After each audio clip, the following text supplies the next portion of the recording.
Olá pessoal, tudo bem? Sejam todos muito bem-vindos à nossa revisão com foco em legislação local para o concurso da PGM Campinas, esse mega concurso que está chegando.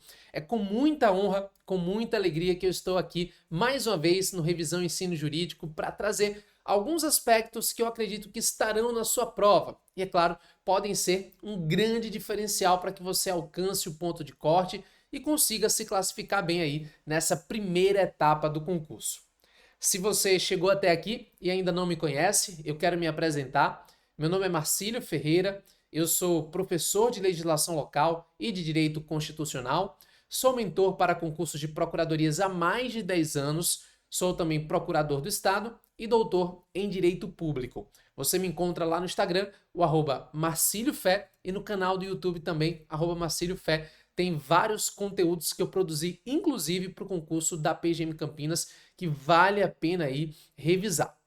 Bem, além disso, eu sempre ressalto a importância da lei local, não apenas na primeira etapa, prova objetiva, mas até mesmo na prova discursiva. Afinal, prova da PGE Goiás, nós tivemos cobrança de lei local na objetiva, na discursiva e na prova oral.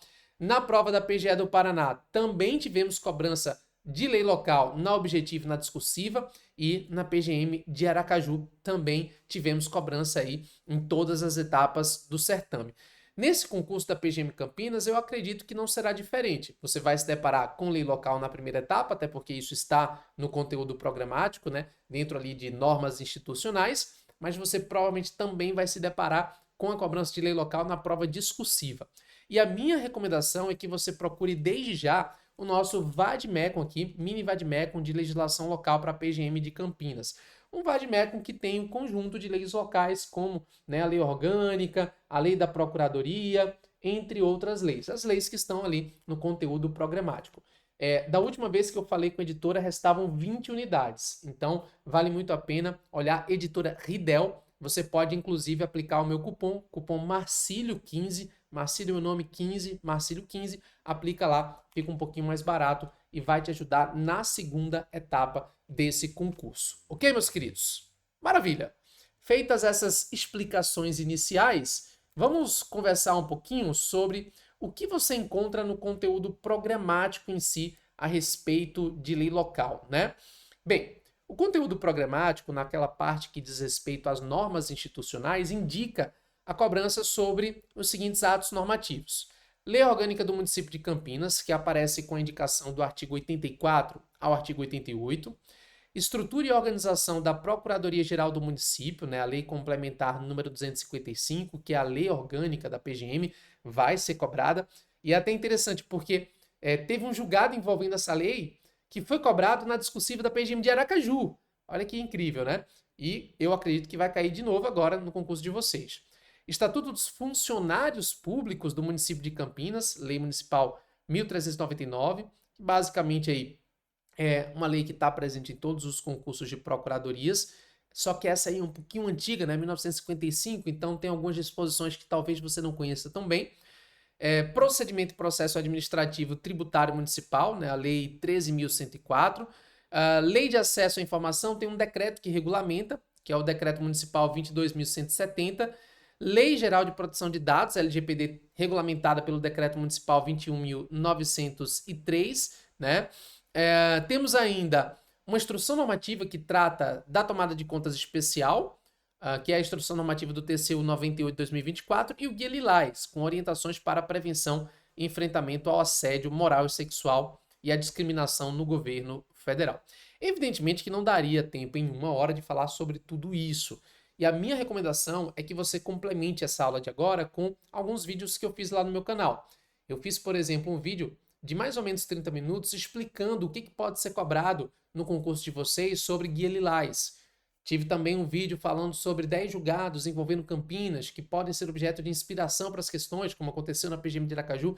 Então eu complementaria as colocações que eu vou fazer agora com esses vídeos que estão lá no canal em uma playlist, tá, da PGM Campinas. Mas aqui eu selecionei para vocês pontos que eu quero conversar e que eu acredito que serão objeto de cobrança.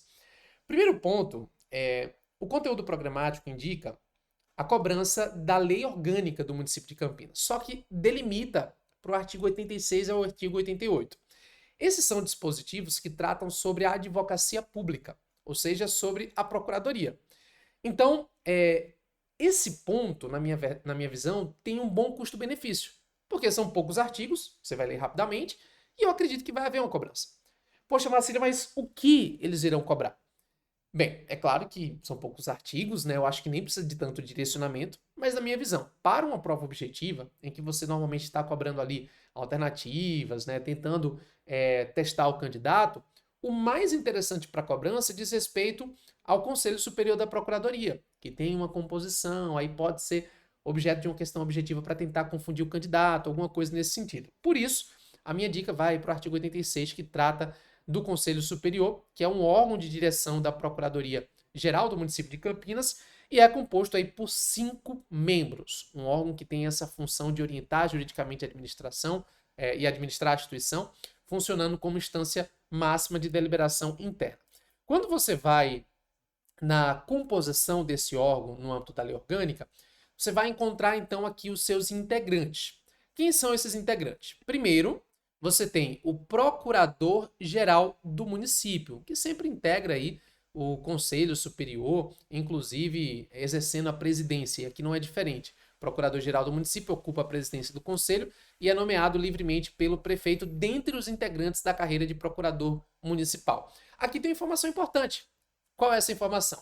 Para ser procurador-geral do município de Campinas, precisa ser integrante da carreira de procurador municipal. A gente sabe que o Supremo Tribunal Federal analisou normas semelhantes, né, concluindo pela constitucionalidade de normas que exigem que seja membro da carreira e pela constitucionalidade de normas que também não exigem. Então essa norma ela é constitucional diante dos entendimentos do Supremo e exige que seja de carreira. Então, para ser procurador-geral do município, que é de livre nomeação, tem que ser integrante da carreira e, sendo procurador-geral, você integrará, portanto, o Conselho Superior. Também faz parte do Conselho o corregedor da Procuradoria, que é de livre nomeação do prefeito, porém, a escolha aqui se dá entre procuradores que estejam no nível final da carreira, restringindo, portanto, o campo de escolha mais do que o procurador-geral. Atenção a esse detalhe. Atenção a esse detalhe. Preste atenção nisso que eu vou dizer. O procurador-geral precisa ser de carreira, beleza. Mas o corregedor precisa ser de carreira e precisa estar no nível final da carreira. Então é mais difícil, inclusive, para ser corregedor nesse sentido, tá? Considerando a carreira, tem que estar no nível final para ser corregedor. Então compõe o Conselho Superior, o procurador-geral e o corregedor, na forma, portanto, da lei orgânica. Além disso, nós temos na composição três membros que são eleitos pelos próprios procuradores municipais por meio de votação secreta, tá?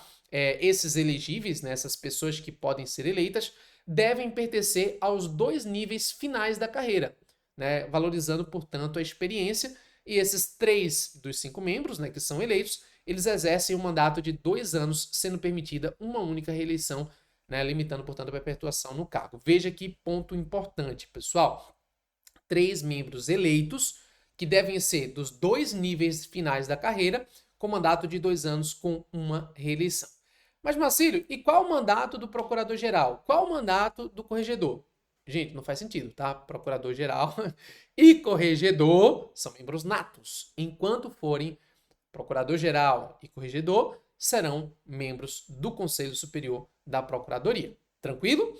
Percebem como essa questão tem vários elementos sutis, que permitem uma cobrança em prova? Então, é nesse sentido que a gente vai trabalhar aqui na nossa live, tá? Sempre trazendo o que tem uma maior chance de cobrança em prova. Maravilha, falamos então aí da lei orgânica, pula agora para a próxima norma, ressaltando que eu vou trabalhar assim porque a gente tem esse tempo limitado. Vamos falar agora um pouquinho da lei que rege a Procuradoria-Geral do município de Campinas. Preste atenção nisso que eu vou dizer agora. Essa norma, a lei que trata da Procuradoria, né, a Lei Complementar 255, ela tem um ponto importante. Ela chegou a ser questionada no âmbito do Supremo Tribunal Federal em um recurso extraordinário e mais recentemente em uma reclamação. Eu fiz um vídeo no meu canal só sobre esse julgado. Então vai lá e complementa. Lembra que eu falei de complementar? Lá tem um vídeo só sobre esse julgado. Ah, Marcelo, mas explica. Eu vou explicar aqui. Só tô falando que se você quiser aprofundar para entender melhor, tem lá esse julgado, tá? O que foi que o Supremo analisou? Se você pegar para fazer a leitura da lei que rege a Procuradoria-Geral do município de Campinas, você vai ver diversas disposições que mencionam uma figura: o secretário municipal de justiça. Em muitas passagens, há essa figura exercendo um certo controle. Essa figura ali muitas vezes controla a decisão sobre uma atividade consultiva, sobre a aprovação de um ato normativo, entre outras coisas que vêm da Procuradoria. Então a Procuradoria meio que minuta, mas passa pelo secretário municipal de justiça na literalidade da norma. Aí você vai dizer, pô, mas ele está aqui, então o Supremo validou? Veja, o que aconteceu? Essa norma, ela chegou a ser contestada perante o Supremo Tribunal Federal. Inicialmente foi no TJ São Paulo, uma representação de inconstitucionalidade do TJ São Paulo. O TJ São Paulo julgou improcedente e disse que a norma era constitucional. Então, disse que o secretário municipal de justiça poderia fazer esse controle. Beleza. Aí recorreram, recurso extraordinário, chegou no Supremo, o Supremo decidiu. Quando chegou no Supremo, o Supremo não declarou a inconstitucionalidade expressa. O Supremo deu uma interpretação conforme a Constituição. Que foi o que o Supremo disse. Olha, tudo bem existir a figura do secretário municipal de justiça. Tudo bem que ele atue ali junto ao governador e junto até à procuradoria. Mas secretário municipal de justiça não pode fazer controle político de procuradoria. E secretário municipal de justiça não pode exercer atribuições de consultoria jurídica, que seriam típicas de procuradoria, tá? E aí deu essa interpretação conforme a Constituição. De maneira que, se você fizer a leitura literal da norma, continua lá. Secretário municipal de justiça faz isso, faz aquilo, porém, o entendimento é de que, atenção, o entendimento é de que não é possível nem controle político, nem exercício de atividade própria da Procuradoria como consultoria jurídica. Então, cuidado. Depois, em 2024, ano passado, nós tivemos um decreto de reorganização administrativa da Procuradoria que manteve essa estrutura de controle político da Secretaria. Isso foi objeto de uma reclamação no Supremo Tribunal Federal por violação ao julgado do recurso extraordinário e o Supremo, né, deferiu a reclamação, cassou ali essas disposições, né, e hoje pacificou esse entendimento de que não é possível, portanto, controle político pelo secretário municipal de justiça. Aprofunda depois lá no meu canal. Por que eu estou fazendo essa explicação aqui introdutória? Porque em algumas passagens, quando você faz a leitura da literalidade, há menção realmente ali ao secretário municipal de justiça, e exatamente nesse primeiro ponto aqui que eu vou trazer tem menção. Artigo 4º da norma, é uma outra aposta minha, fala sobre súmula administrativa. Hoje há uma grande tendência em se abordar a súmula administrativa em prova de procuradoria, porque é um instrumento muito importante. O consultivo das procuradorias vem crescendo muito. Hoje, muitas pessoas valorizam mais o consultivo até do que o contencioso, que trabalha com representação judicial, né, que trabalha ali com processos judiciais em volume. A consultoria serve como uma medida preventiva, como medida de orientação e traz hoje uma credibilidade para a procuradoria. Nesse contexto, as súmulas administrativas servem muitas vezes para consolidar uma orientação importante. E há previsão, na lei complementar, de súmulas da Procuradoria-Geral do município que possuem efeito vinculante no âmbito da administração direta. Só que essas súmulas, após análise pela Secretaria Municipal de Justiça e aprovação pelo prefeito, é que tornam-se obrigatório para todos os órgãos municipais, orientando, portanto, a interpretação uniforme do direito pela administração pública local. Então, para ter essa aplicação obrigatória a todos os órgãos municipais, passa por uma análise da Secretaria Municipal de Justiça e aprovação do prefeito. Aí você vai dizer, Marcílio, e o julgado do Supremo? Infelizmente, estudo de lei local é meio que isso, tá? Eles podem te cobrar a literalidade da norma, que permanece, e eles podem te cobrar o entendimento do Supremo Tribunal Federal. Então, tem que saber os dois.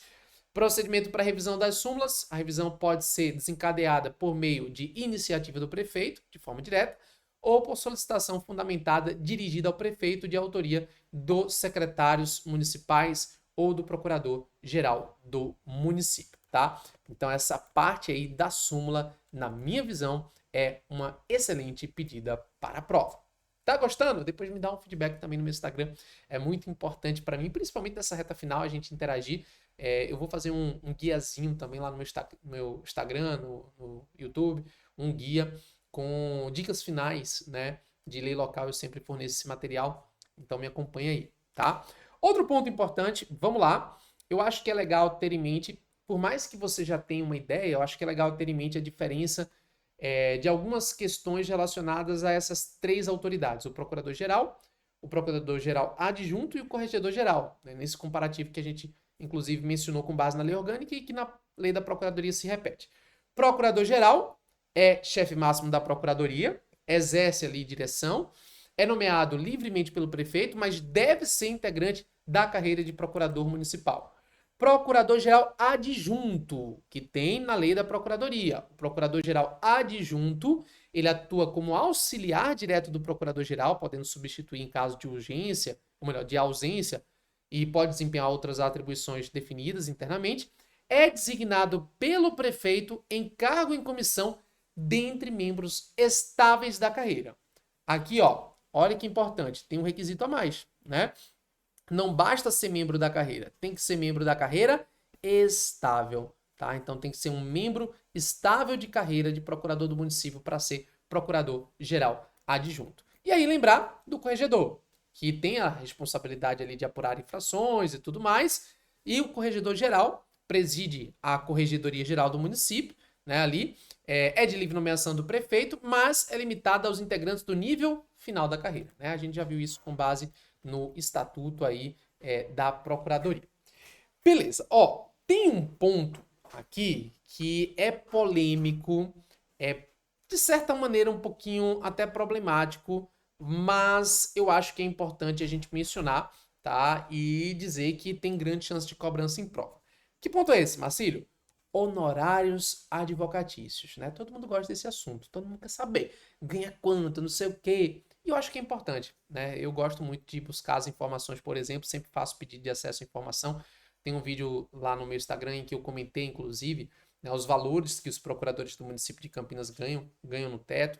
Comentei também sobre número de vagas, de cargos vagos, né, que é um número maior do que o número de vagas do edital. São informações reais, então acho que é importante saber disso, né? Mas enfim, só para dizer que a lei trata de honorários, tá? De uma forma até bem legal. Eu gostei da regulamentação que é dada pela norma. Tem um detalhezinho, no entanto, que eu vou comentar para quem está estudando bem jurisprudência. A norma prevê, lá no artigo 30, a titularidade da verba. Então, honorários advocatícios de sucumbência pertencem aos procuradores do município, tanto ativos quanto inativos. O exercício de função gratificada ou de cargo em comissão não impede o recebimento da verba, salvo se for hipótese de proibição, tá? Que tá aqui, ó, situações do artigo 32 que impedem o recebimento de verba de honorários sucumbenciais pelo procurador. Quando é que ele não recebe, portanto, honorários? Quando é que ele não tem direito ao rateio? Quando o procurador ativo esteja em licença sem vencimentos, esteja exercendo o mandato eletivo federal ou estadual, esteja exercendo o mandato municipal, salvo compatibilidade de horários ou opção de remuneração do cargo de origem, né? É importante dizer que esse salvo daqui é porque mandato municipal permite ou acumulação ou opção. No caso de prefeito, é possível a opção pela remuneração de origem. No caso de vereador, é possível a acumulação mediante compatibilidade de horários. Por isso que tem esse salvo aí, salvo com compatibilidade de horários ou opção pela remuneração do cargo de origem. Também não participa da distribuição o procurador ativo cedido, com prejuízo de vencimentos a outro órgão ou entidade, e encargo em comissão fora das atribuições da carreira em outro ente público ou privado, tá? Então são hipóteses em que a pessoa estará excluída, portanto, do rateio. Essa é uma boa pedida para a prova, porque a gente tem a possibilidade de uma cobrança com base, às vezes, no caso hipotético, ou com base na literalidade, para você dizer se tem ou não direito ao recebimento aí do rateio de honorários, né? Já tem gente pensando aí, Marcílio, quanto é que eu vou ganhar de honorários? Não sei, mas eu sei que é limitado ao teto, evidentemente, como você já deve saber. Ai, Marcílio, não tem jeito de receber. Não sei. O que eu sei é que é limitado ao teto, entendimento do Supremo Tribunal Federal, tá? Forma de rateio, deixa eu falar rapidamente aqui. O valor é dividido igualmente entre todos os procuradores ativos e inativos, excluídos aqueles do 32, que a gente acabou de ver. A verba é considerada como de natureza privada, não sofre contribuição previdenciária ao RPPS e não integra o cálculo de férias, 13º ou outras vantagens, excindindo aí imposto de renda. Se submete ao teto remuneratório, como já falei, né, no somatório lá com os valores de subsídio do cargo. E aí a norma prevê que, se ultrapassar o teto, o valor é acumulado para o mês seguinte até ser possível distribuí-lo. O repasse da verba é feito pela Associação de Procuradores do Município de Campinas com autorização do Conselho Superior da PGM. Nesse último ponto, quero fazer um pequeno comentário. Quem está estudando muito jurisprudência, principalmente quem está pegando, né, jurisprudência assim, em geral, tem a galera que chega ali uma semana da prova e é um monte de jurisprudência, um monte de julgado, às vezes relacionado com procuradoria, às vezes não. Enfim, quando se pega esse conjunto de julgados, é natural que você encontre algumas coisas sobre procuradorias. E tem um mais recente que até vocês têm que ter um pouquinho de cuidado, porque o Supremo Tribunal Federal chegou a avaliar a gestão de honorários por associação privada de procuradores. O caso foi uma situação específica de Rondônia, né, e era PGE. Chegou ao Supremo, o Supremo declarou mais recentemente a inconstitucionalidade dessa gestão privada de honorários por associação de procuradores. Isso aconteceu, né, teve essa declaração de inconstitucionalidade. Só que muitas normas permanecem, tá? Então aqui tem duas coisas importantes. Primeira coisa, muitas normas permanecem. E a norma da PGM de Campinas continua. Então, se você for lá na literalidade do artigo 31 da Lei Complementar, tem lá dizendo que a gestão dos honorários será feita pela Associação de Procuradores do Município, com autorização do Conselho, tá? E essa norma permanece, ela permanece. Ah, Marcílio, tá, mas tem um julgado do Supremo. Sim, mas a norma permanece e a literalidade pode ser cobrada. Tem um outro fator também. A publicação desse julgado se deu após a publicação do edital de vocês, tá? Então, na minha visão, seria possível sim a cobrança desse elemento específico, né? De que somente é possível, ou melhor, quem faz a gestão, né, dos honorários em Campinas é a Associação de Procuradores do município de Campinas. É muito importante ter um pouquinho de cuidado com essas questões jurisprudenciais, né? Às vezes, tem gente que ensina jurisprudência isolada, aí não entende o caso ali da procuradoria.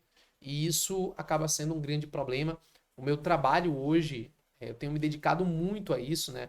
A entregar o que é de melhor para trazer para vocês realmente o que tem mais atualizado, para conectar as coisas com o que vai realmente cair, porque é a tendência nos concursos de procuradorias. Além de uma grande cobrança de lei local, como aconteceu na PGE Goiás, com 28 questões de lei local, como aconteceu na PGE do Paraná com 15 questões de lei local, como aconteceu na PGM de Aracaju com 10 questões de lei local, a gente percebe essa tendência de se explorar um conhecimento relacionado à atividade da Procuradoria.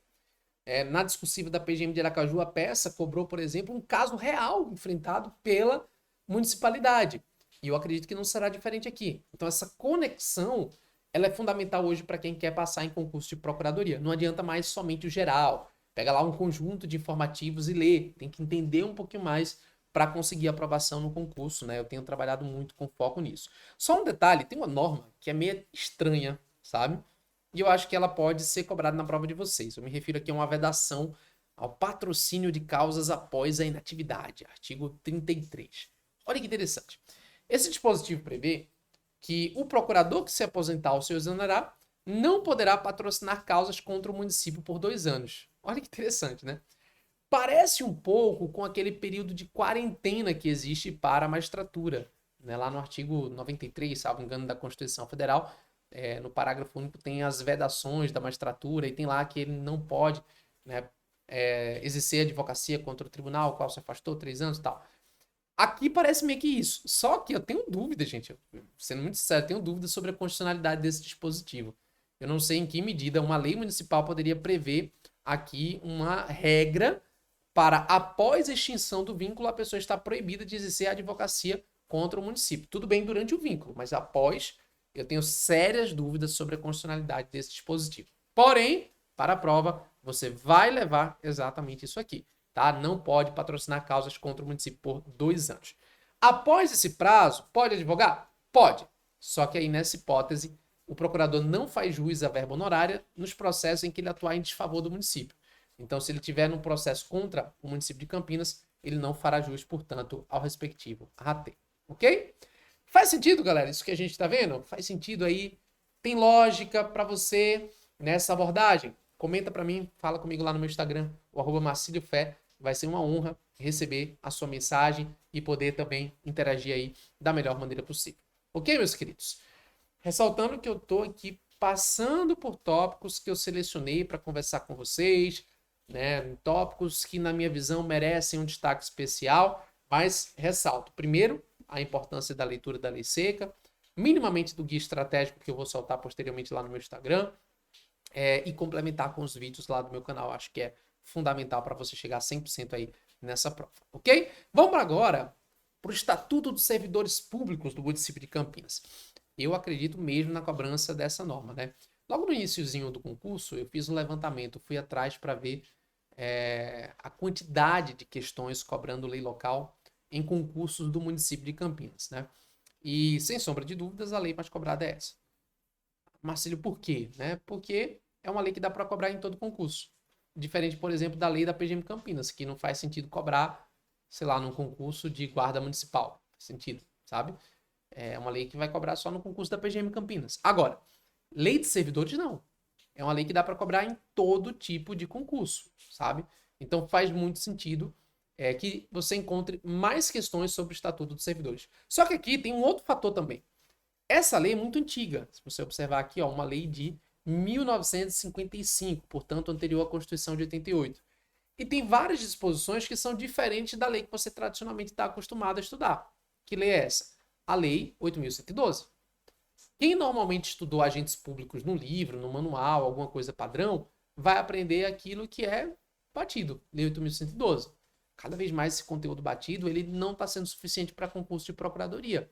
Na prova de vocês, o tema servidor público será exigido com base nessa lei. E ela, por ser anterior à Lei 8.112, tem muitas coisas diferentes, tá? Aqui eu selecionei algumas coisas que normalmente são cobradas na parte de lei local. Primeiro, autoridade competente para dar posse, artigo 26. Quem dá posse aí, como é que funciona? O prefeito municipal, ele dá posse aos diretores de departamento, ao inspetor fiscal e aos funcionários do seu gabinete, sendo que a mesa da Câmara Municipal dá posse ao seu secretário-geral. E quem dá posse aos outros? Beleza, as demais chefias. Diretor de departamento, inspetor fiscal e secretário-geral da Câmara dão posse aos seus servidores subordinados. Então, cuidado, tem lugar, por exemplo, em que somente o chefe do Poder Executivo dá posse, tem lugar que tem um escalonamento de acordo com o nível da autoridade. Na lei de Campinas, no Estatuto dos Servidores, o que você tem é essa disposição, tá? Prefeito da posse é diretor de departamento, inspetor fiscal, funcionário do seu gabinete. Mesa da Câmara Municipal dá posse ao secretário-geral e as demais chefias, né, diretores de departamento, inspetor fiscal, secretário-geral da Câmara, dá posse aos seus servidores subordinados. Ok, meus queridos? Prazo para posse, também um ponto muito importante. A gente é acostumado com aquele prazo da Lei 8.112, um prazo um pouquinho mais elástico. Na lei de Campinas, no Estatuto dos Servidores, a posse deve ocorrer em até 15 dias, contados da publicação do ato de provimento. No caso de ausência de posse, segundo a norma, fala-se em revogação do ato de nomeação, né? Aí entra uma questão interessante. É a pessoa que está lendo diz, Marcílio, esse negócio está errado, porque revogação acontece por motivo de conveniência e oportunidade. Eu estudei, está lá no direito administrativo, eu sei atos administrativos e tudo mais. Gente, eu super entendo isso, né? Você vem de uma fase de formação de base, você memorizou aqueles pontos, você está com isso muito fresco, mas quando a gente fala em lei local, a literalidade prevalece, tá? Então, muito cuidado. Em muitas questões, eles blindam a questão. Vem lá, conforme a literalidade da lei tal, conforme a lei tal. Aí eles blindam a questão. E dificilmente um recurso gera anulação. Por dizer, não, não era revogação. Era outra coisa. E aí a literalidade da norma dizia revogação. Então, muito cuidado, tá? Com essas questões. E o exercício, Marcílio? Vamos lá, olha na tela aqui comigo. Ó. Sobre o início do exercício. A norma prevê que o exercício das funções deve começar em até 10 dias, contados da data da posse, caso comum, ou da publicação do ato em situações específicas. Esse prazo de 10 dias pode ser prorrogado por até 30 dias, mediante solicitação e aprovação da autoridade competente. Para servidores em férias ou licença, o prazo é contado a partir do retorno ao serviço, tá? Então, olha que interessante, galera, é muito cara de prova isso. Na minha visão, é uma aposta muito clara. É muito claro que isso vai cair em prova, né? Nós temos um prazo de 15 dias para posse e nós temos um prazo de 10 dias para posse, com possibilidade de prorrogação por 30 dias. Prazo completamente diferente daquele prazo que você é acostumado no âmbito da Lei 8.112. E pode ter certeza, o que o examinador está raciocinando é exatamente isso. O que tem de diferente que a galera não está vendo? O que tem de diferente que pode ser objeto de cobrança, sabe? É meio que isso. Eles não vão cobrar na parte local aquilo que está batido, aquilo que todo mundo já conhece, porque não faz sentido, sabe? Não faz sentido exigir conhecimento sobre uma coisa igual da Lei 8.112, né? Faz sentido cobrar o que é diferente. Então, esses pontos, na minha visão, são muito interessantes. Outro aspecto, vamos lá, mais um aspecto aqui na tela para você, reposição, indenização ao erário. Eu sempre ressalto a importância também dessa temática, a forma de recomposição ao erário. Vale a pena dizer que, para além do conhecimento sobre lei local, eu sugiro o conhecimento também dos temas repetitivos do STJ sobre reposição ao erário, né? A diferença entre erro de interpretação, erro de cálculo, erro operacional, quando tem que ressarcir, quando não tem. Acho que é muito válido dar uma olhadinha sobre esse tema, né, para essa prova também no âmbito do STJ. Porém, aqui especificamente, quanto à reposição e indenização ao erário, nós temos regra que normalmente a norma define quanto à limitação para o pagamento em parcelas mensais, né? A quantia devida ao município a título de reposição e indenização deve ser descontada diretamente da remuneração do servidor e o desconto é feito por meio de parcelas mensais, desde que não ultrapassem 10% do vencimento ou remuneração do servidor. Então, na minha visão, esse percentual aqui é uma boa pedida para uma cobrança em prova, tá? De vez em quando aparece. Mas, se a gente puder dizer assim, Marcílio, o que é mais cobrado em concurso de procuradoria quando se fala em lei de servidores? Top 1, mais cobrado mesmo. Mais cobrado mesmo é regime disciplinar. Sem perder de vista, regime disciplinar tende a ser mais cobrado em termos de lei de servidores. Quando você levanta o número de questões, quando você verifica a temática correspondente, o que você encontra é realmente aí uma cobrança muito maior desse aspecto, né, relacionado aí ao regime disciplinar. Aqui especificamente eu trouxe 4 pontos para falar com vocês sobre regime disciplinar, ressaltando que o meu objetivo não é fazer revisão de regime disciplinar, súmula de STJ, entendimento, isso aí é a tua base, né? Aqui a minha lógica é falar sobre especificamente lei local. Então vem comigo aqui, ó. Falando sobre lei local, o primeiro ponto que você deve saber diz respeito às penalidades disciplinares, as penas disciplinares previstas na lei. Não tem muita diferença em relação às penalidades da Lei 8.112, salvo por uma que era muito utilizada antes da Lei 8.112, que é a penalidade de repreensão. Hoje, a Lei 8.112, por exemplo, não tem previsão sobre repreensão, né? Mas se você pegar leis que são anteriores à Constituição de 88, essa repreensão aparece. E aqui tem. Então, advertência, repreensão, multa, suspensão, demissão e cassação de aposentadoria e disponibilidade. O que tem de diferente aqui? É essa a pergunta que o examinador vai fazer. O que tem de diferente aqui? Repreensão, tá? Então, para uma questão objetiva, uma cobrança sobre isso seria muito interessante. Outro ponto interessante, importante, é que a norma, ao falar sobre demissão, que é a penalidade que tem ali, né, a extinção do vínculo, a penalidade mais grave, evidentemente, trata do abandono de cargo, né? A gente deve lembrar, lá na base você estuda abandono de cargo e na assiduidade habitual, né? Aí aprende que o abandono de cargo acontece quando o servidor se ausenta do serviço por mais de 30 dias consecutivos, enquanto a inassiduidade habitual acontece por 60 dias interpolados. Beleza. Quando você vai aqui no Estatuto da dos servidores de Campinas, você também vai encontrar algo semelhante. Então, abandono de cargo, ausência injustificada por mais de 30 dias consecutivos. E há uma previsão também da inassiduidade habitual, quando o servidor faltar 60 dias interpoladamente. Só que a norma de Campinas é interessante porque ela vai além. Ela traz um ou, tanto para o abandono de cargo, como para a hipótese de inassiduidade habitual. No caso de abandono de cargo, você encontra o ou aqui, ó, ausência injustificada por mais de 30 dias ou, olha aí, mais de 90 atrasos saídas antecipadas consecutivas, né? Faltas reiteradas ali sem justificativa. E na parte de inassiduidade habitual, ele diz também, ó, ou, olha aí, ou tiver entradas atrasadas saídas antecipadas em mais de 30% do total do ano, conforme a jornada. Né? 8 horas por dia, 40 horas semanais, 120 de limite de atraso, de 4 a 8, 60 e plantões aí 15. Então veja que existem situações por equiparação para além daquela regra tradicional que você já conhece. Aí, Marcelo, mas eles podem cobrar a regra tradicional? Podem cobrar, né? Podem cobrar. Mas se observar assim, o que a gente tem de diferente para uma cobrança de prova objetiva, me parece aí que esse aspecto faz muito mais sentido. Outro ponto importante, avança comigo, vem comigo na tela, autoridade competente para aplicar penalidade. Eu acho que são sempre pontos muito peculiares da norma municipal.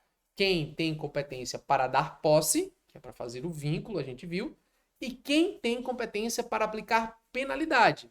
E aí, ambos fazem muito sentido no contexto aí, né, para uma cobrança de prova objetiva. Então vamos lá, quem tem competência para aplicação de penalidades? Prefeito municipal, quando se tratar de penalidade de demissão, multa, cassação de aposentadoria e disponibilidade e suspensões acima de 30 dias. Nessas hipóteses, a autoridade competente para a aplicação da penalidade será o prefeito municipal.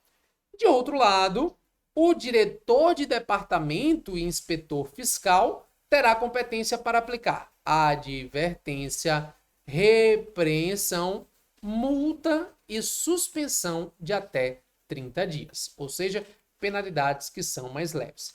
No âmbito das leis que tratam de servidores nos mais diversos municípios e estados, isso aqui é muito natural, tá, pessoal? É natural que você se depare realmente com uma gradação de competência para aplicar a penalidade. Normalmente, quando a penalidade é mais grave, é o chefe do Poder Executivo. Quando a penalidade é mais leve, normalmente é uma autoridade abaixo na escala hierárquica. E aqui não é diferente, né, pessoal? Então, você tem essa regra de penalidade como uma possível cobrança em prova. Outro ponto importante a destacar é a prescrição para aplicação dessas penalidades, ou seja, prescrição para o exercício de poder punitivo. Regrinha que também é um pouco diferente da legislação federal. Olha aqui na tela. Nós temos, então, a prazo de prescrição de faltas disciplinares. 2 anos é o prazo quando se tratar de uma falta punível com repreensão, com multa ou com suspensão, que são penalidades, portanto, mais leves. E 4 anos é o prazo para aplicação de penalidades que sejam mais graves, especificamente caso de demissão, nos casos de faltas reiteradas, e cassação de aposentadoria ou disponibilidade, tá? Então, 4 anos o prazo de prescrição para aplicação dessas penalidades, prescrição do poder punitivo. Ok, meus queridos? Faz muito sentido também uma cobrança sobre essa temática. Galera, existe uma lei também, que é a lei de processo administrativo no âmbito do município de Campinas, que eu queria comentar aqui alguns trechos, breves trechos, mas eu queria comentar. Quando a gente fala sobre lei de processo administrativo, a lei de Campinas é muito boa também. Gostei bastante dela quando fiz a leitura e a sistematização para os nossos alunos, né? Mas me chamou a atenção alguns pontos. E aí eu até fui pesquisar em questões passadas de prova para ver se esses pontos já tinham sido cobrados. E realmente, os pontos que me chamaram a atenção foram os pontos que foram cobrados. E eu começo por isso aqui, ó. Recurso administrativo na lei de processo administrativo. Cabe, evidentemente, recurso administrativo, a gente sabe que, inclusive, não pode ser exigido depósito de bens ou valores, tem a súmula vinculante número 21, mas quando você vai na Lei 9784, que é a lei que trata de processo administrativo federal, lá diz que cabe recurso administrativo quando se tratar de questões de legalidade ou de mérito, né? A norma de Campinas vai além, porque ela fala em 3 fundamentos. Ela diz que é possível interpor recurso por fundamentos de inconstitucionalidade, ilegalidade e mérito. Olha que interessante, né? Diferente, portanto, da norma federal. Há uma forte discussão doutrinária e jurisprudencial sobre a possibilidade de se ter a declaração de inconstitucionalidade em via administrativa. Inclusive, a lei que trata do processo administrativo tributário veda, né, o reconhecimento da inconstitucionalidade, salvo em poucas hipóteses. Mas a norma da lei de processo administrativo prevê isso. Tá? Então, a literalidade pode ser claramente cobrada de você, prevendo esse fundamento. O recurso é endereçado à autoridade que proferir a decisão. A autoridade pode reconsiderar em 15 dias úteis. Se não reconsiderar, encaminha para a autoridade superior. Né? Podem interpor recurso administrativo as partes diretamente interessadas no processo, né? Também terceiros indiretamente afetados pela decisão, organizações e associações representativas e pessoas ou associações legalmente constituídas. Ponto importante, prazo. Prazo na lei de processo administrativo se dá em dias úteis, galera. E a interposição de recurso administrativo ocorre aí no prazo de 15 dias úteis, contados da ciência da decisão ou de sua divulgação oficial, tá? Muito cuidado. Contagem no âmbito da lei de processo administrativo é em dias úteis, né? Então, isso pode ser também cobrado em prova de vocês, dado que a lei 9784, a lei de processo administrativo federal, não prevê prazo em dias úteis, ok? Um ponto agora importante e polêmico. Ó, vem comigo aqui. Anulação de atos administrativos. Você provavelmente já estudou autotutela no âmbito da administração pública, né? As 2 súmulas do Supremo. Você sabe o que é anulação e revogação. A administração tem o dever de anular os seus atos quando ilegais e revogá-los quando inconvenientes ou inoportunos e tudo mais. Beleza. E sabe que a Lei 9784 também prevê isso, também tem previsão para anulação, revogação e tudo mais. Ok, até aqui. Só que o que acontece? Lá na Lei 9784, no artigo 55, tem previsão, se eu não me engano, 55 ou 54, tem previsão do prazo decadencial para a administração pública anular os seus próprios atos em relação a terceiros de boa-fé. E lá, o prazo é de 5 anos. 5 anos para que a administração anule os seus próprios atos quando, né, deles decorrerem efeitos favoráveis a terceiros de boa-fé. No caso da Lei de Campinas, o prazo é de 10 anos. Não é possível anular o ato após 10 anos de sua produção, salvo em caso de má-fé ou previsão em legislação específica. Aí preste atenção nisso que eu vou dizer agora. Essa norma prevê 10 anos porque a Lei de São Paulo também prevê 10 anos. E a Lei de São Paulo foi objeto de julgamento pelo Supremo Tribunal Federal. O Supremo, no ano passado, considerou como inconstitucional a ampliação desse prazo para 10 anos.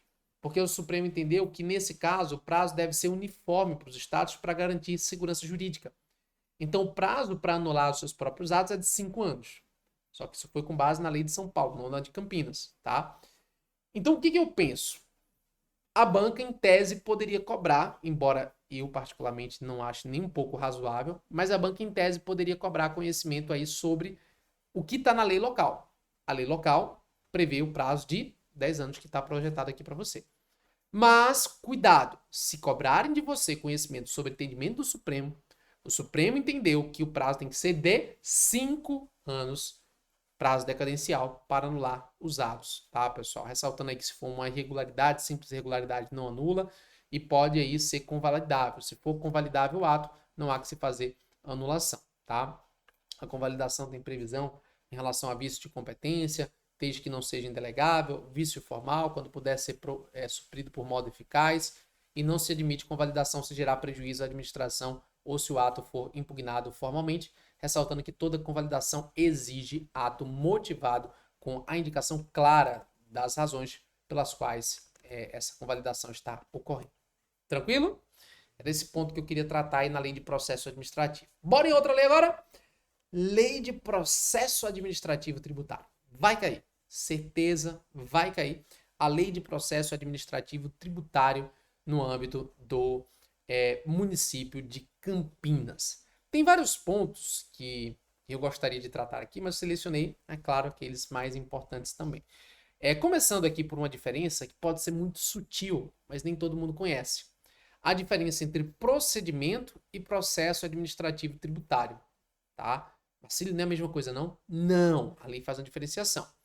Procedimento é um termo que a gente utiliza quando se trata de uma fase administrativa de simples análise, instrução ou decisão da autoridade sem caráter contencioso. Então não tem um contencioso, não tem uma impugnação, não tem um recurso, não tem uma discordância entre a administração pública tributária e o contribuinte. Se não tem discordância, se não tem contencioso, eu chamo de procedimento administrativo tributário. Por outro lado, se existe uma fase contenciosa, se existe uma discordância entre o fisco e o contribuinte, neste caso nós temos um processo administrativo tributário, que é uma fase contenciosa com a formalização de litígio e aplicação plena dos princípios do contraditório e da ampla defesa. Meus queridos, é muito importante essa diferenciação. E você deve entender que o critério aqui que diferencia procedimento e processo é o critério do contencioso. Se existe um contencioso, nós estamos diante de processo administrativo tributário. Se não tem contencioso, nós estamos diante de um procedimento. Tranquilo? Outro ponto importante, já falando de contencioso, é exatamente a impugnação que o contribuinte pode apresentar. A apresentação de impugnação gera um contencioso e, por via de consequência, o processo administrativo tributário. A impugnação tempestiva e conhecida do lançamento tributário instaura o processo administrativo tributário e tem o efeito de suspender a exigibilidade da integralidade do crédito. A impugnação deve ser apresentada no prazo, ser formalizada, suspende o crédito e é possível desmembramento ali da parcela em controvérsia para fins de recolhimento imediato. Prazo de apresentação, devendo ser apresentada por escrito, o prazo é de 30 dias contados da data em que se considerar efetuada a notificação da exigência. A impugnação deve ser instruída com toda a documentação, sendo vedada a juntada posterior, salvo ali em hipóteses específicas do artigo 64. Em caso de agravamento da exigência ou alteração da fundamentação, deve haver reabertura do prazo e ainda temos um prazo de 30 dias para impugnação de indeferimento da opção pelo Simples Nacional e impugnação de desenquadramento do regime de lançamento. Ok, meus queridos? Então, são vários pontos aí interessantes. Complementarmente, deixa eu colocar aqui para vocês mais uma vez, cada impugnação deve ser apresentada separadamente para cada documento de formalização do crédito tributário. Caso contrário, pode ser desconhecida pela autoridade competente, salvo em alguns casos específicos. Aí, Marcelo, você acha que a parte de impugnação ao crédito tributário pode ser objeto de cobrança? Eu acho que pode, mas não é tanto tendência, porque naturalmente isso é uma coisa mais interessante para o agente privado, né? Mas já vi sim questão sobre impugnação, tá? Por isso que eu trouxe aqui para vocês. Outro ponto importante é a consulta em matéria tributária. Vou colocar aqui em cima, vai ficar um pouquinho mais fácil. Consulta em matéria tributária, que é um procedimento que visa sanar ali uma dúvida interpretativa, né? Quando você tem uma dúvida, basicamente, sobre interpretação da norma tributária. A consulta tributária ela é um instrumento, portanto, do sujeito ativo, quando ele tem dúvidas sobre a aplicação da norma, deve ser formulada diante de um caso concreto e específico, não pode ser de uma forma genérica e abstrata, se limita exclusivamente ao consulente, a resposta, e o efeito da consulta é afastar a incidência de penalidades e dispensar o pagamento do tributo que tivesse sido considerado como indevido. A administração tem um prazo de 90 dias, prorrogável mediante justificativa expressa, para dar resposta ao contribuinte. Então, assim, às vezes o contribuinte tem uma dúvida sobre a aplicação ali da norma tributária, ele não sabe se recolhe, se não recolhe, se é devido, se não é devido, ele pode formular uma consulta tributária e aquela resposta vai lhe garantir, portanto, ali a observância da norma. Além do que, quando ele formula a consulta, ele está garantido que ele também não vai ser objeto de uma ação fiscal, não vai ser perseguido por conta disso, né? Efeitos da consulta, suspende a contagem de juros e aplicação de penalidades, mantendo apenas a atualização monetária, e impede a instauração de procedimento fiscal relacionado à consulta do protocolo até 30 dias após a ciência da resposta. Então a pessoa fica aí protegida, né, durante esse prazo. Faz sentido, galera? Tá gostando? Não esquece aí de mandar depois o feedback para mim lá no meu Instagram, o @marciliofé. A norma prevê ainda, né, algumas hipóteses que não podem ser conhecida a consulta, né, quando já houver auto de infração, quando tiver uma notificação para cumprir a obrigação tributária, entre outras situações. Acho difícil de cair, mas vale aqui colocar. A resposta é proferida por órgão singular, composto pelo diretor responsável pelo tributo e não admite recurso nem pedido de reconsideração, e o entendimento pode ser modificado a qualquer tempo, mas a nova orientação só produz efeitos a partir da ciência do consulente ou da vigência do novo ato normativo, né? Porque mudança de entendimento pela administração pública não pode ser aplicada de modo retroativo. Outro ponto importante, e esse aqui seria uma boa aposta para a prova, e eu particularmente acredito que a gente tem alguma cobrança aqui, tá? Acho que vem uma questãozinha, é sobre recurso no processo administrativo tributário. A norma de Campinas tem alguns recursos previstos, então vale aqui a menção, tá? Primeiro recurso que a gente tem, recurso de ofício, que é aquele recurso interposto pela administração, independentemente de provocação. Esse é um recurso parecido com o reexame necessário lá do Código de Processo Civil, né? Ele é interposto quando a decisão de primeira instância for contrária no todo ou em parte à Fazenda, versar sobre matéria de direito, inclusive desclassificação de infração, e implicar redução superior a 10 mil UFIX no âmbito aí de Campinas. A interposição acontece no próprio despacho decisório de primeira instância e suspende os efeitos da decisão recorrida até o julgamento definitivo.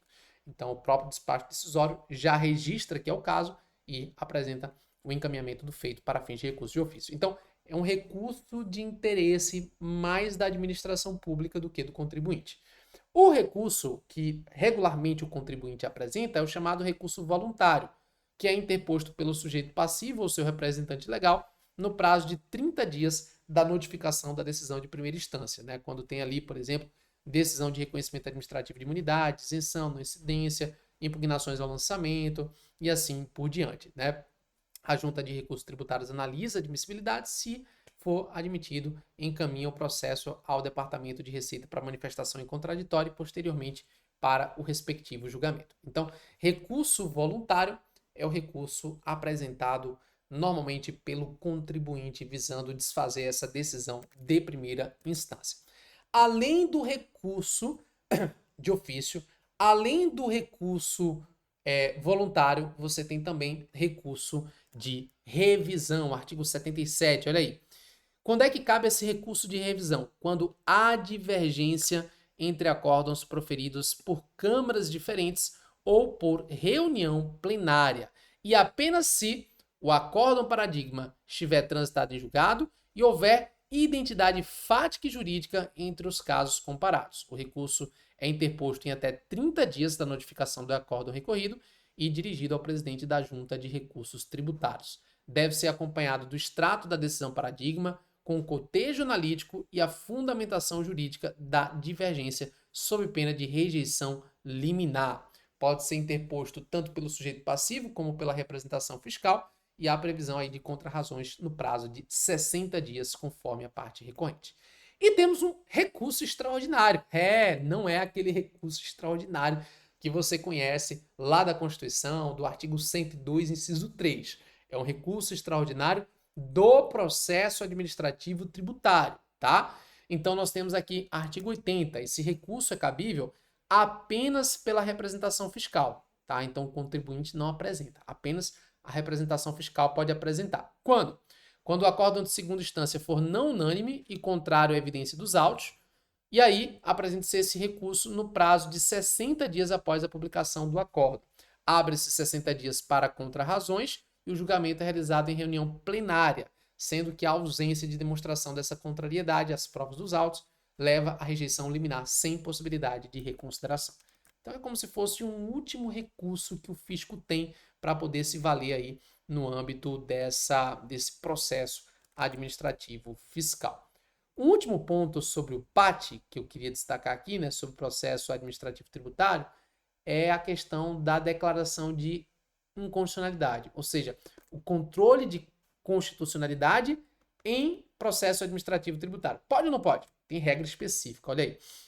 Lá na norma você vai encontrar aqui, só um instantinho aqui que eu tô me enrolando um pouquinho com o OBS, mas tá indo. O artigo 88, né?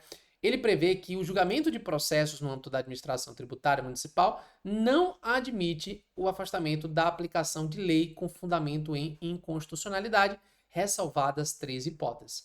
Então, ele é expresso aqui quanto ao assunto, né? Não pode deixar de aplicar a lei sob o fundamento de que a lei é inconstitucional, salvo se tiver súmula vinculante do Supremo Tribunal Federal, decisão transitada em julgado em sede de controle concentrado, então ADI, ADC, ADO, ADPF, ou decisão com trânsito em julgado em controle difuso, mas com suspensão da norma por resolução do Senado Federal. O que está até um pouquinho diferente do entendimento do Supremo, né? Já que hoje o Supremo entende que não precisa dessa resolução para ter efeitos vinculantes. Mas a literalidade da norma só permite o afastamento nessas hipóteses. Súmula vinculante do Supremo, decisão em sede de ADI, ADC, ADO, ADPF e decisão em controle difuso com resolução pelo Senado Federal, tá? A decisão que não observa isso é considerada como nula, né? E tem ali os seus efeitos reconhecidos. Ok, meus queridos? O tempo está correndo mais do que nunca aqui. Mas olha, quero falar mais um ponto com vocês. Tem 2 decretos no conteúdo programático que são decretos que a gente se pergunta como é que esse negócio pode ser cobrado, né? São os decretos sobre LGPD e sobre a LAI. Veja, gente, é muito comum ter hoje em concurso de procuradoria exigências sobre LAI e sobre LGPD, tá? Mas eu acredito que a cobrança vai ser bem literal, vai ser realmente o que está na norma, no decreto. E são decretos relativamente pequenos, então eu acho que vale muito a pena fazer a leitura integral. O que eu, Marcílio, destacaria? Especificamente aqui sobre o decreto que regulamenta a LAI, decreto 22.170, eu destacaria aqui o dever de transparência ativa. A gente sabe que tem transparência ativa e passiva, né? Ativa é o dever de fornecer informações independentemente de requerimento. No âmbito da Prefeitura de Campinas, as secretarias municipais e os órgãos da administração direta têm o dever de divulgar informações públicas independentemente de solicitação. Isso também está na própria lei, na LAI, né? Informações mínimas obrigatórias devem constar no portal da transparência, como uma forma ali de garantir o controle social da gestão pública, mas o ponto principal são os responsáveis por informações específicas. Em uma questão objetiva, cobrando conhecimento sobre lei local, eu acho que viria daqui, tá? Secretarias municipais, cada uma, devem publicar suas competências, estrutura organizacional, contatos e horários de atendimento ao público. Secretaria Municipal de Finanças, em conjunto com o órgão gestor, deve fazer divulgação de repasses e transferências financeiras e, isoladamente, divulgação de despesas públicas. Secretaria Municipal de Administração deve fazer divulgação de procedimentos licitatórios, incluindo editais e resultados. Secretaria Municipal de Justiça é responsável por disponibilizar contratos, convênios e ajustes celebrados. Cada secretaria deve divulgar dados gerais de programas, ações, projetos e obras sob sua responsabilidade. Secretarias, sob coordenação da Secretaria Municipal de Gestão e Controle, devem divulgar respostas a perguntas frequentes, que são aquelas perguntas que normalmente os usuários fazem, e a Secretaria Municipal de Gestão e Controle é encarregada de triagem e publicação dessas perguntas frequentes, tá, pessoal? Então, como aqui a gente tem uma norma que trata de competência das secretarias especificamente no âmbito da PGM de Campinas, a cobrança é possível, tá? Ressaltando, né, pessoal, aqui, ó, que ainda a publicação de informações mínimas não exclui o dever de divulgar outras informações, inclusive de atender eventuais requerimentos, né? A divulgação deve ser ampla, contínua e acessível. Sobre LGPD, cara, eu olhei esse decreto de frente, assim para trás, olhei tudo e o que dá para cobrar são os eixos do programa, sabe, no âmbito do município. Então, só para ressaltar aqui, nós temos o programa, né, de proteção de dados no âmbito do município. Esse programa tem 5 eixos estratégicos para implementar essas ações de prevenção e governança de dados. Que eixos são esses? Eixo 1, compreender o problema, que objetiva o mapeamento do tratamento de dados pessoais e sensíveis, analisando riscos também, né, mas o primeiro momento é compreender o problema existente. Segundo, eixo 2, criar e revisar normativos, então parte-se para a elaboração de normas internas e regulamentos. Eixo 3, gerencia os riscos, então identifica riscos e cria mecanismos para mitigá-los. Eixo 4, elabora instrumentos, metodologias, modelos, minutos padrões. E eixo 5, capacita e sensibiliza os agentes públicos com o intuito de que eles tenham conhecimento, né, sobre a aplicação dessa política. Quem é responsável pela política em si? O Departamento de Informatização é o órgão responsável por propor as medidas de governança necessárias à implementação do programa e adequação da LGPD no âmbito da Prefeitura do município de Campinas.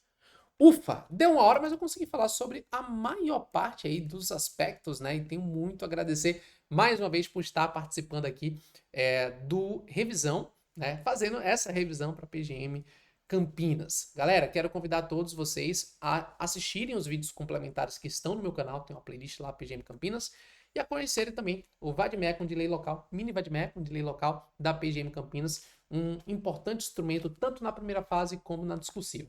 Não sei se quando você for assistir essa aula ainda vai estar disponível, porque tinham 20 unidades, mas vale a pena aí dar uma conferida, tá bom? Um forte abraço a todos e até a próxima. Valeu, pessoal. Até mais.